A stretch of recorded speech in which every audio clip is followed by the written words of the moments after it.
Hi, everyone. Thanks for taking time to join me and learn about my career path and my current research. My name is Scott Ensign. I'm a research scientist at Stroud Water Research Center, and I also serve as the Assistant Director and Vice President of the Stroud Center. We're a nonprofit organization seeking to advance knowledge and stewardship of freshwater systems through global research, education, and watershed restoration. For 57 years, the Stroud Center scientists have been working to discover the ecological processes that keep streams and rivers healthy, and also how pollutants like road salt, pesticides, and fracking fluids affect aquatic organisms and communities of macroinvertebrates and fish. Our interdisciplinary science team always takes a watershed scale perspective when studying aquatic ecosystems. That's because the functioning and health of streams and rivers always reflects the health of the watershed upstream. Our scientific findings help landowners, like farmers, and land managers, like townships and counties, improve the health of their watersheds for the sake of their streams and rivers. I started my career in aquatic science just after graduating from college. I worked in a professor's laboratory analyzing water samples and conducting watershed-wide monitoring programs. It exposed me to the rigors and careful practices required to be a scientist, and I got to travel to some wild and beautiful rivers in the southeastern US. But I knew I wanted to learn more about river science, so I went to graduate school for a master's degree and ultimately ended up getting a Ph.D. in ecology too. What I learned there, besides a lot of science, were important skills that I would need in the future when collaborating with other scientists, and I also learned the importance of having trustworthy mentors. After getting my Ph.D., I worked for the U.S. Geological Survey for several years, investigating how rising sea level affects coastal wetlands. I also started my own consulting company with a business partner, and we provided environmental research services to other organizations. But the biggest learning curve of my career was yet to come. I teamed up with another business partner to invent, patent, and commercialize a water monitoring device. It was really hard work, and there's no way I could have succeeded without guidance from mentors who helped advise me along the way. That's because a PhD in science does not at all prepare you to be an entrepreneur, which includes a lot of different skills you just have to learn along the way with guidance from mentors who have been in your shoes before. And that brings us to the topic you are learning about in class, the science of how streams and rivers carry sediment and other materials from their watersheds to the coast, and what happens to that sediment once it gets there. This is a huge topic in science, and there are a lot of brilliant scientists studying different parts of this process. But there's one question in particular that I wanted to focus on, and the National Science Foundation funded me to answer it. And the question is, how much does river sediment help tidal wetlands resist being drowned by rising seas? To understand why this question is important, first you have to know a few things about tidal wetlands. Hopefully, you've already learned some of those fundamentals in your class, but just to recap, here are the basics. First, sea level is rising on most, but not all shorelines around the world. Remember, the ocean level is rising everywhere around the world, but the land level is rising up in some places, but dropping down in others.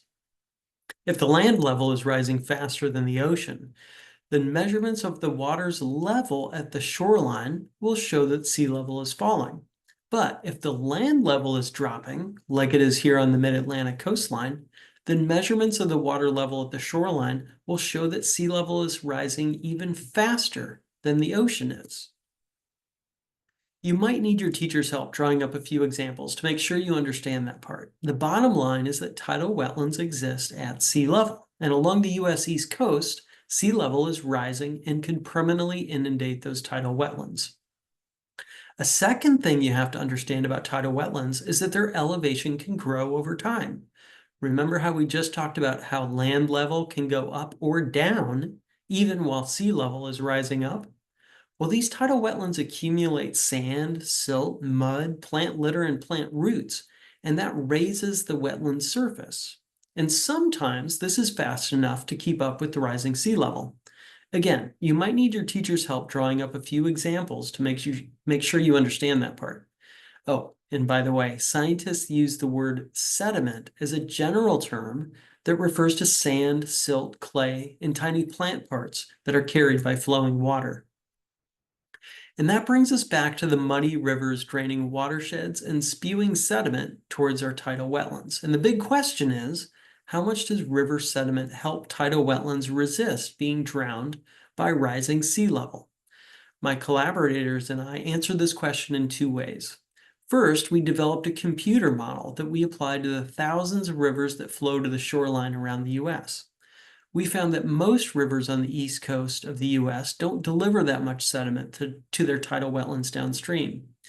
Now, that doesn't mean that those tidal wetlands are necessarily in danger from rising seas, because there are other sources of sediment that can help those wetlands grow higher and offset rising sea level.